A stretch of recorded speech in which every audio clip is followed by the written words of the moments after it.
कहानी है एक ऐसी पाकिस्तानी कंपनी के ट्रेजिक डाउनफॉल की जिसने पाकिस्तान में ही नहीं बल्कि पूरे एशिया में पहली मर्तबा मोबाइल फ़ोन कम्युनिकेशन को इंट्रोड्यूस करवाया। आप ऐसे समझ लें कि पाकिस्तान की वो पहली कंपनी थी जिसने लैंडलाइन टेलीफोन्स को रिप्लेस करके मोबाइल फ़ोन्स को मुतारिफ करवाया, जो एक वक्त में अपने सेक्टर की किंग थी। 15 लाख से ज़ायद एक्टिव यूजर्स, 300 से ज़ायद सेलिंग सेंटर्स, 12,500 से ज़्यादा एम्प्लॉइज, $450 मिलियन की वैल्यूएशन। लेकिन आखिर ऐसा क्या हुआ होगा कि आज उसका नाम भी कोई नहीं जानता, जबकि गवर्नमेंट आपको फ्री लाइसेंसिंग दे, कस्टमर्स आपके बिना रह ना पा रहे हों, लेकिन फिर भी आप ऐसे खत्म हो जाएं कि आज की नई जनरेशन आपका नाम तक न जानती हो। ये कहानी है पाकिस्तान की एक वक्त की टेलीकॉम किंग कही जाने वाली कंपनी पाकटेल के राइज एंड फॉल की।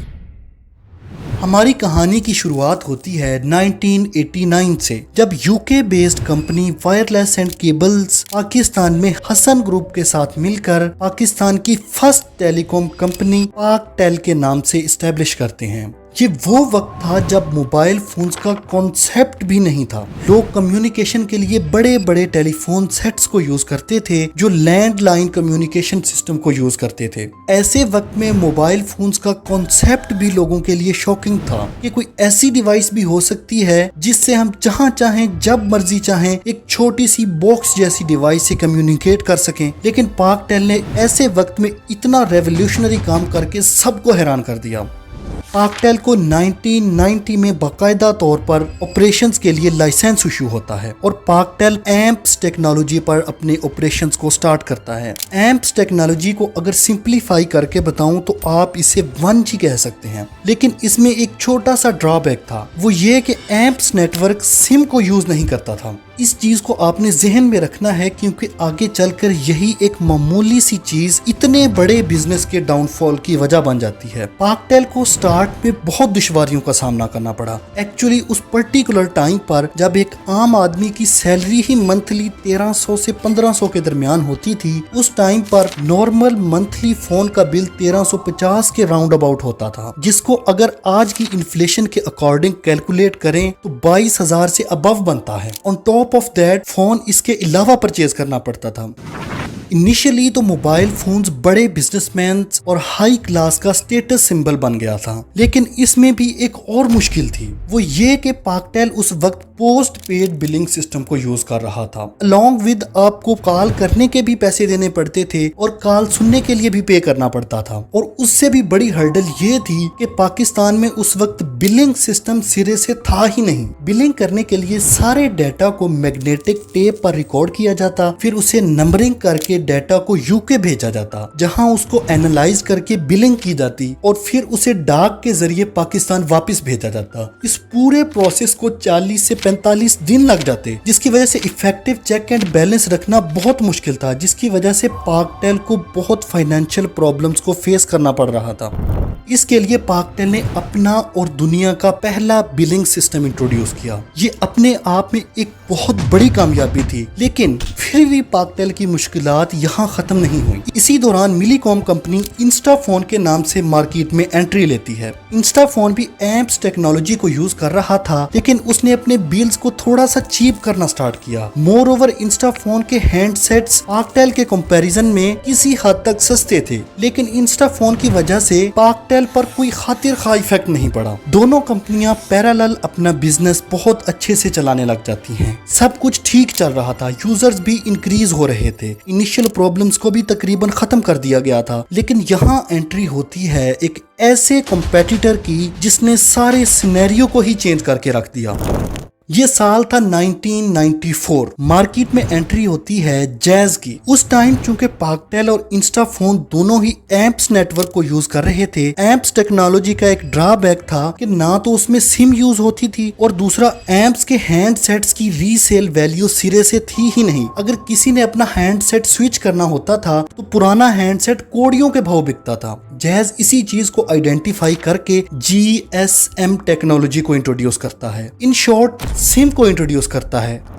अब लोगों को पाकटेल के फोन्स की तरह एक ही फोन यूज नहीं करना पड़ता था, वो डिफरेंट फोन्स को यूज कर सकते थे और उनका डायल अप नंबर वही रहता था। इसी पर्टिकुलर टाइम पर मार्केट में नोकिया, मोटोरोला और सोनी एरिक्सन जैसे फोन्स भी आ चुके थे। एक तो वो phones as compared to Instaphone और पाकटेल के थे बहुत सस्ते, और दूसरा वो GSM टेक्नोलॉजी को यूज कर रहे थे, जिसकी वजह से यूजर्स रैपिडली एप्स टेक्नोलॉजी से GSM टेक्नोलॉजी पर शिफ्ट होने लग जाते हैं। लेकिन यहाँ पाकटेल हिस्ट्री की सबसे बड़ी मिस्टेक करता है, वो इस टेक्नोलॉजी को वैल्यू ही नहीं देती, जस्ट ये कहकर कि ये कुछ दिनों तक फ्लॉप हो जाएगी, हम तो मार्केट के बादशाह हैं, हमें कौन हरा सकता है। इसके साथ पाकटेल अपनी कॉलिंग रेट्स को कम करके एक और बड़ी गलती कर देता है, जिसकी वजह से रेवेन्यू भी कम होना शुरू हो जाता है। लेकिन ये तो जस्ट शुरुआत थी, मुश्किलात तो अभी और आनी थी। पाकटेल और इंस्टाफोन उस टाइम पर पोस्ट पेड बिलिंग सिस्टम पर काम कर रहे थे। यूजर्स को आइडिया ही नहीं होता था कि बिल कितना आएगा, और कभी कभार तो बिलिंग सिस्टम में बहुत बड़ी बड़ी मिस्टेक्स भी होने लग गई थी। इसी चीज को देखकर जैज ने पोस्ट पेड सिस्टम को इंडिगो के नाम से लॉन्च किया, जो बाद में मोबिलिंक बन गया, और प्री पेड सिस्टम को लॉन्च किया और उसे जैज का नाम दिया। ये चीज कस्टमर्स को इतना कन्वीनियंट लगा, कुछ अरसे में ही पोस्ट पेड के यूजर्स का नंबर 74% तक गिर गया, क्योंकि यूजर्स जितना चाहें अब मोबाइल में रिचार्ज करवा सकते थे। मोर ओवर इनकमिंग कॉल्स भी फ्री हो चुकी थी। यहाँ से इंस्टाफोन और पाकटेल के डाउनफॉल का स्टार्ट होने वाला था।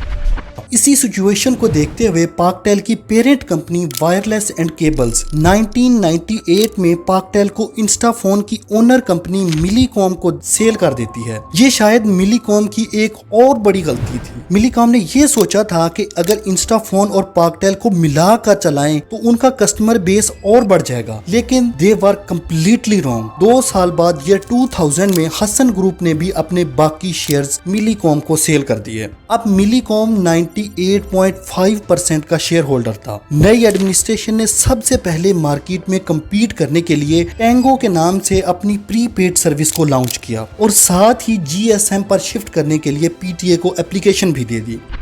इसी दौरान पाकटेल का एक और बड़ा कॉम्पिटिटर मैदान में एंट्री मारता है, और वो था यूफोन। यूफोन ने जैज से भी जल्दी पॉपुलैरिटी हासिल कर ली। यहाँ पाकटेल एक कदम आगे बढ़ता, यूफोन और जैज 4 कदम आगे बढ़ चुके होते थे। मतलब कंपटीशन और भी सख्त होता जा रहा था। अक्टूबर 2001 पाकटेल को GSM पर शिफ्ट होने की इजाजत मिल जाती है, लेकिन तब तक बहुत देर हो चुकी थी। इससे पहले कि पाकटेल इसको लेकर यूजर को अट्रैक्ट करता, यूफोन और जैज अपनी SMS सर्विस को भी लॉन्च कर देते हैं। यहाँ याद रहे कि पाकटेल का हैंडसेट जस्ट कॉलिंग फोन होता था। SMS करने के लिए अभी भी वो पेजर्स यूज कर रहे थे, जो कि बिल्कुल भी कन्वीनियंट नहीं रह गया था।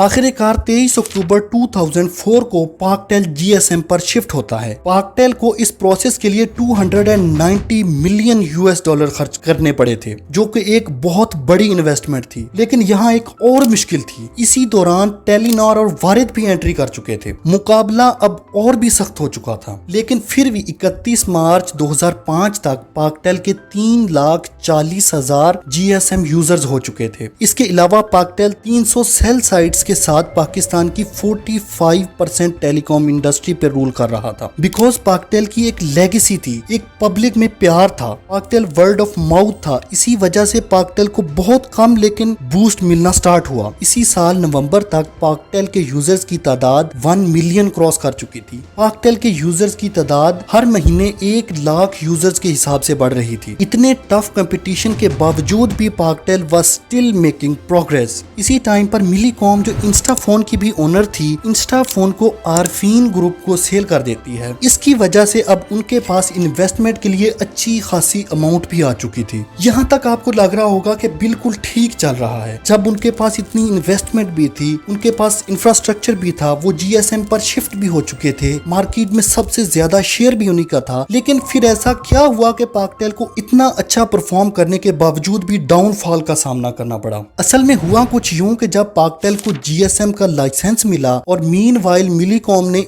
इंस्टाफोन को सेल भी कर दिया था, तो उनके पास अच्छी खासी इन्वेस्टमेंट आ चुकी थी। यहाँ वो एक ऐसी गलती कर देते हैं जो पाकटेल के ताबूत में आखिरी कील साबित होती है। मिलीकॉम एम्प्स की तरह जीएसएम टेक्नोलॉजी को भी मास लेवल पर इंस्टॉल करना शुरू कर देती है, लेकिन आउटपुट उतना नहीं आ रहा था जितना वो इन्वेस्टमेंट कर चुके थे। पाकटेल चाहे ग्रो भी कर रहा था लेकिन प्रॉफिट से ज्यादा लॉस कर रहा था। अब आता है नवंबर 2006। मिलीकॉम अनाउंस करती है कि वो पाकटेल को सेल करना चाहती है। इससे पाकटेल को और बड़ा नुकसान होने लगा, यूजर का ट्रस्ट भी लूज होने लग जाता है। इन रिजल्ट पाकटेल का कस्टमर बेस इंक्रीज होने की बजाय डिक्रीज होने लग जाता है और पाकटेल बैंकक्रप्ट होने तक पहुंच जाता है। आखिरकार 22 जनवरी 2007 वो दिन था जब पाकटेल को चाइना मोबाइल ने 284 मिलियन यूएस डॉलर में एक्वायर कर लिया और सारा डेट भी पे किया। इस तरह अगर हम कैलकुलेट करें तो पाकटेल की उस वक्त की वैल्यूएशन 460 मिलियन यूएस डॉलर बनती थी। 4 मई 2007 पाकटेल का नाम बदलकर सीएम पाक कर दिया गया था। फिर 31 मार्च 2008 तक पाकटेल सीएम पाक के नाम पर काम करता रहा और बिलाखिर 1 अप्रैल 2008 को लोगों के मोबाइल स्क्रीन पर पाकटेल का नाम हमेशा के लिए गायब हो गया और जोंग का नाम आ गया। और इस तरह पाकिस्तान को मोबाइल फोन देने वाली कंपनी, जिसने पाकिस्तानियों की जिंदगियों को बदल कर रख दिया था, मिसमैनेजमेंट की वजह से अपने एक ट्रेजिक डाउनफॉल को जा पहुंची। ये थी कहानी पाकटेल के डाउनफॉल की। अगली वीडियो आप किस टॉपिक पर देखना चाहते हैं, let me know in the comment box.